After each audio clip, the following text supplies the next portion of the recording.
Hey there, athletes. Coach John Ferry here from Team Wilpers. Would love to welcome you to the Week 1 athlete briefing for the Team Wilpers Winter Run Challenge 2023. So the main goal of this challenge is to improve the result of your 20-minute distance test over the scope of an 8-week period. So in order to do that, or the ways we plan to tackle that hurdle, we're going to work on anaerobic capacity, incline and incline at pace work, and endurance training. Anaerobic capacity. This is something we haven't worked on in our challenge structure at all. This would be kind of a zone 6 on a scale of 1 to 7 of a RPE scale. So this is above what is your test pacing. It's going to be some kind of considered in the high intensity interval training sort of realm there. So pretty excited to work on that this time around.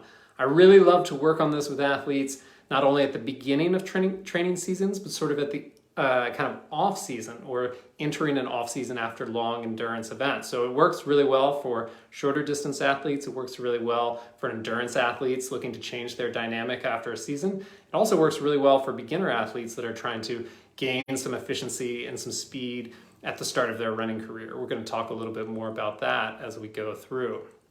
The characteristics of this style of training are relatively short, hard intervals done at a fairly fast pace, but they also have a relatively generous recovery time. So although we'll be working at a very high tempo or very high kind of run pace, we'll have plenty of time to recover in between those sets. So it's not as daunting as it sounds immediately. So before you get too nervous, just know I actually find this type and this style of workout not only incredibly fun, incredibly productive, also challenging for sure, but also a little bit easier sometimes than sustaining those 10, 20, 30-minute threshold sets, which requires a lot more endurance and practice to get up to. So it's a great way, once again, to start your season, to finish your season by changing your dynamic of pace. So I think it's going to hit a lot of you exactly where you need to be. So we're starting off this particular week's workouts with a recovery ratio of 1:1. So that means our work to a recovery time is 1:1. So that is going to be consistent through a lot of our anaerobic capacity sets. And if anything, will actually be a little bit more recovery time added into that. Once again, we'll touch on that in a minute. Incline work, which we have coming up here in the week ahead, is going to be a complementary style of work that goes with it. Incline work, very notable and used to also be power generating, to be efficiency generating without having that high intensity pace that goes along with it. So we'll be able to create the same power, the same muscle efficiency, the same muscle recruitment without having to get up and really rip the pace time after time. So before we get into the week, I want to deal with a little bit of housekeeping. So we have the website. I'm sure that's where most of you, I believe, signed up for this challenge. And hopefully you have your portal all set up. So the important things that are on the website, number 1, are going to be your paces. So the paces are going to be entirely dictated by the result of your 20-minute distance test, which either you have done recently or are going to do in the first week of this challenge. So once you've completed your 20-minute distance test, you need to go into the profile and settings section of the website, enter the distance you completed in the scope of 20 minutes in miles. Apologies to our international runners. We'll get kilometers one of these days, but we're not there yet. So enter the result in miles, and then that is going to dictate your paces that these workouts will be run at. Also on the website are going to be your workouts for each week. So most of you probably also received an email today. That email should go out every Friday morning. However, some things happen with emails get lost in the ether, etc. The website will always have your workouts for the week at the same time they come out via email. So if for some reason you're not seeing them or can't locate that email, log on to the website. You're going to need to be logging on anyway to the website, because right next to that workout is kind of your checkbox to say that I did that workout. So I always like to say the easiest way to get success in these workouts is to simply complete 100% of your workouts. Not so hard, right? Signed up for 3 runs a week, do 3 runs a week, 100%, amazing completion percentage, 100%. That should be, if not your A+ goal of this challenge, definitely your A- goal of this challenge outside of getting a little bit faster, is completing 100% of those workouts. And as I mentioned, that is exactly how you set yourself up for success. For our repeat athletes, you will now notice that instead of the 3 pace zones we've come familiar with, or 1 pace zone and 2 pace targets, we've now expanded that to 6 different pacing zones. So we'll be using quite a lot of them in this challenge. So just so you know, the easy pace and threshold pace, which you're familiar with from our previous challenges, we haven't changed the way that those were calculated since last time around. So if you're pulling in your results from your 20-minute distance test at the end of last week, you shouldn't get any surprises this time when you enter the same results. It will be the pace that you are familiar with. So just FYI. Now, on to the week 1 workout. So start with the 20-minute distance test. So overall, yes, this is as far as you can run in 20 minutes. 2, yes, this is a maximum effort. It is not a workout. It is a test. It is designed to see exactly how far you can run in 20 minutes. Yes, your pace zones, as I mentioned, will be directly correlated based on the results of this test. So if you hold back a little bit, if you kind of dip your toe in the water with it, your pace zones for the 8 weeks to follow will be negatively affected. So make sure you give it a really hard, honest effort. This can be done indoors, outdoors, on a track, on the road, on an indoor track, on a treadmill, etc. So warm up hard, start hard, finish hard. It's okay. Negative split pacing is very popular in racing outside. What we want to make sure it's not is a progression run where you're starting easy, finishing hard as the run goes on. That's not what it is. It is a test hard to hard. And so if you finish a little bit harder than you start, fantastic, but not a progression run. So why performance testing? I got to talk about this a little bit last week with the half marathoners. Thought it's very relevant enough that I bring up again this week, because for all of you who were not there. And simply, it is the most accurate way to assess where an athlete is today, not as opposed to the end of their season or where they hope to be in 8 weeks. We get a real-time snapshot of the ability of that athlete today. And it is okay if it's not exactly where it was at those times previously mentioned. Usually, not usually, almost all of us kind of have a wave pattern of peak fitness where we kind of have peaks and valleys along the way. So we want to make sure, once again, we're not meeting you where you were or where you want to be, but where you are today. So that is why we do performance testing. And once again, it is okay if it's not exactly at your peak right now. It's a great spot to start by ultimately doing the test, getting the paces that dictate your current fitness. It's going to be more applicable, you're going to have more fun doing it, and then you'll actually see better results and faster results as well, because you're training exactly at the zones that match your current ability. So how to prep for the test? Rest up. Give yourself a good shot at success. You don't want to try to cram this in over a lunch break. You don't want to try to be rushed to knock this out. You don't want to do this at 10 o'clock at night when you're very tired. You want to try to set yourself up to come in here with full energy, allow for a lengthy warm-up, allow you to kind of take a gauge of how your body is feeling, and then give a really good, hard, honest effort. So rest up, set yourself up for success. Don't overthink it. This is 20 minutes of hard running. You pick your start point, you click start, run for 20 minutes, test over. That's all it is. So no need to overcomplicate it. As discussed, no holding back. This is going to be what sets the stage and gives your baseline for the next 8 weeks. So if you kind of sandbag it a little bit, it's kind of holding you back over the scope of your 2 months of training. So don't do that. And finally, no strategy for week 1. In baseline testing, I like you just to kind of go for it. We're going to test again in 8 weeks.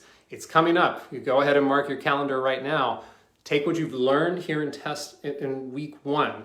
Take some of the things that you did like and try to replicate them. Say some of the things that inevitably you don't like and try to modify those next time around. But in week 1, we're just kind of towing the line and rip it. For those people who've started to do these tests fairly often, every 8 to 10 weeks or so, you're going to get better and better and better at the testing itself. There's a repetition to it. There is a skill that kind of comes with this. And so I'm sure you've seen over the scope of time, it doesn't get more daunting to do these tests. It gets less daunting and you get better at doing them. So toe the line, run hard for 20 minutes, the end.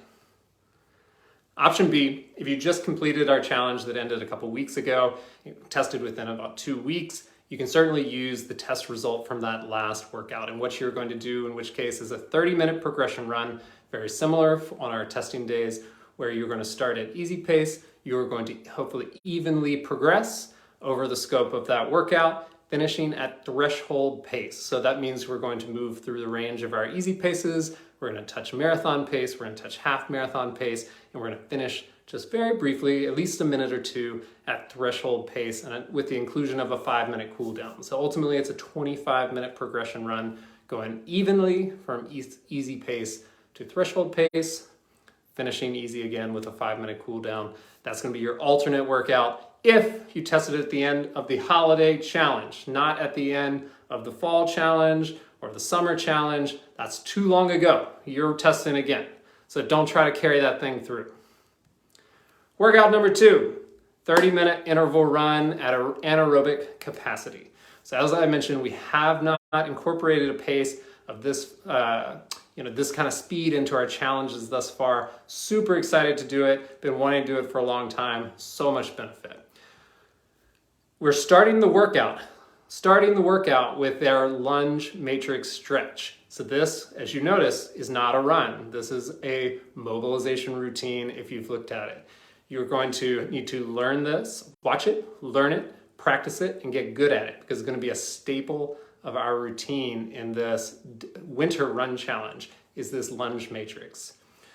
This is not extra credit. It is absolutely part of the workout. So if you don't do it, you technically didn't do the workout. It's like, I don't know if you're familiar with rock climbing. If you get to the very last handhold and you slip, you did not do the climb, even if you get back on and climb over the top. So without the lunge matrix, no workout. That's the rules. We're drawing a hard line here. You're gonna need to copy the link and paste it into, it'll play in YouTube. Sorry, it's not a clickable link. Maybe we'll get that fixed by next week. Sure wish it was. That would make it a little bit easier. 15-minute warm-up inclusive of strides is what is to follow. So we're gonna start with 5 minutes of running, 5 minutes of strider work, ultimately, and then 5 more minutes of running. So these strides are just accelerations. A lot of questions always come up about strides. These are not intervals, they're not sprints. This is not something we consider part of the main set of the workout. What this wants to be is just an acceleration over the scope of 15 seconds, ranging from easy pace to what is considered hard pace. That hard pace might be completely different on a day-to-day basis. I gave a recommendation earlier that sometimes that hard pace for me depends upon the type of workout I'm going to do. If I'm running strides before running a half marathon, I might be accelerating to my half marathon pace. If I'm running strides before I'm going into an anaerobic capacity workout like this, I might kind of take those paces a little bit further, and it might not be the same for each pace. There's a reason that there's 5 of them, and it might be that you take the first one up to a certain level evenly over 15 seconds and then start to advance it a little bit. And what is happening ultimately is that you're extending your stride length, you're starting to open up that stride a little bit, get more prepared for that vigorous activity that's coming. So that is what we're doing with these strides. It's not part of the main set. One more time, it is not part of the main set. It shouldn't feel daunting. What you're doing is opening up your stride length, preparing your body for this very vigorous pace and activity that's about to follow. So then we move into our 10-minute main set. So I think very important of how we feel you prepare for this, which is we were talking about a 15-minute warm-up plus mobilization, so call it 20 minutes of getting ready to run 10 minutes hard. For those familiar with track workouts or track style workouts or ran track in high school and college, this is not going to be too foreign. For many of us that did not, this is a novel concept of spending 20 minutes preparing to run, in essence, 10 minutes hard. Why are we spending so much time? And why am I blabbing on and on about spending all this time getting ready to run for 10 minutes? The more vigorous the activity, the more intense the pace, the more we need to prepare your body to handle that load. So I talked about it's going to be fast paced but short intervals with generous recoveries. We need to really spend time preparing the body and warm up to get ready for those 30 seconds on, because we want them to be an incredibly high quality 30 seconds. So the main set, 30 seconds on, 30 seconds off. This workout is going to fly by right here. It is incredibly important, however, that 30 seconds easy is very, very, very light. These workouts, these sets, these intervals in general tend to be a little bit longer. So it's kind of interesting where naturally we're going to advance to 1 and 2 minute intervals here. And those are harder. Having a 1 to 2 minute recovery is also kind of nice. It gives you a lot more time. This 30-second recovery is going to be quite quick after a 30-second effort. So it's very important that you really roll back. You take it easy. This is your 30 seconds in order to recover and get ready for the next set. If 30 seconds is not enough and you are still huffing and puffing and gasping for air, it is okay in this workout to take more time. Take as much as a minute to try to get ready to do the next 30-second interval. So for those of us that have been around a bit, or been with us for sure, working like threshold style workouts, or people who are familiar with longer distance running in general, it's certainly frowned upon. And that's because of the nature of the energy zone, where you want to be quick recovery back to long set. So people might have heard me talk in the past about threshold work being intervals of relatively long duration, short recovery. Well, we're not talking about that now. We're talking about short, intense interval with generous recovery. So if it takes a minute to recover and get ready to go at this high level again, that is A-OK. The important thing in this workout in particular is actually not that you string it together perfectly from top to finish of this 10-minute set. The important thing is that you give full focus and intensity to these intervals. So if going to that pace 6 times in a row requires longer recovery, but then you come back on the 7th and just can't do it, that's a great time to end this workout. I would rather have the 6 high quality repetitions and then end than 10 at 90%. I'm gonna say that one more time. I would rather have less high quality repetitions than the 100% of the workout done at less intensity. In order to get the kind of the bang for our buck here, in order to get the benefit of these workouts, you have to hit the intensity level. And the intensity level, to loop all the way back, is not a nebulous number we pulled out. This is a number based upon your performance test. So it's a number that is going to suit you. You absolutely can do it because you have already tested and shown that you can do that number. Our final workout of the week is our 45-minute endurance run. The bread and butter of every runner's staple, the long run. This wants to look easy, feel easy, be easy from start to finish. It's our opportunity to log miles. It's our opportunity to have fun, to relax, to not have to worry about the workout structure, not have to worry about the intensity. I would love to say take in the beautiful weather, but only a few of us are getting that these days. And this, much like we've kind of talked about with some other things, this pace in particular, you might have to tweak some days. There are certainly some days where I'm a little bit faster in my easy pace range, and I'm a little bit slower in my easy pace range. Ultimately, the important thing is that you are feeling easy at the start, middle, and end of the workout. I always want you on these endurance runs to walk away on the flip side of them, knowing that you had much more to give. That is critical for them to stay endurance and to get the benefit. So we have a little photo challenge to go along with week 1. We're calling it In It to Win It this week. We need to share a photo or story about how you plan to crush your 2023 goals. We will pick our favorite and send some TW swag your way. So make sure to tag at Team Wilpers and at Team Wilpers Run Challenge to participate, and bonus points for including the hashtag Team Wilpers Run, as that will make it easier for me to find. So I'll certainly be looking through those. Look forward to them already. So one question that came up via the Facebook group today is, can we please discuss how to incorporate a 20-minute retest into upcoming weeks? So for example, I'm recovering from bronchitis and my paces are way slower than normal. I'd like to retest in a couple weeks when I've recovered more, but I don't know if I should be an extra run or take the place of one of the other key workouts. So I'm happy to discuss. So most important first rule is no working out when you're sick. Absolute no-no. I always describe it to my athletes as we're taking a body at stress, which is what you are when you are ill, whether it's a cold, a virus, a flu, etc. I think flu is a virus, but in any event, you are a body at stress. The last thing we want to do to a body at stress intentionally apply more stress in the form of a workout. So when you're ill, take the rest. It will pass faster. There is no such thing as sweating it out. That's not a real thing. You know, you can get in a hot bath. That's as much as I want you to do until you're feeling practically 100% again. Coming back from illness then. So you don't just bounce back lickety-split and jump right into the peak of your workout. So once again, the athletes I work with one-on-one, I almost always, coming off of an illness, put a return to run week where I'm trying to get them back via only easy pace running to the volume that we were doing or hoping to do previously. So 1 week of full easy running coming off of that illness.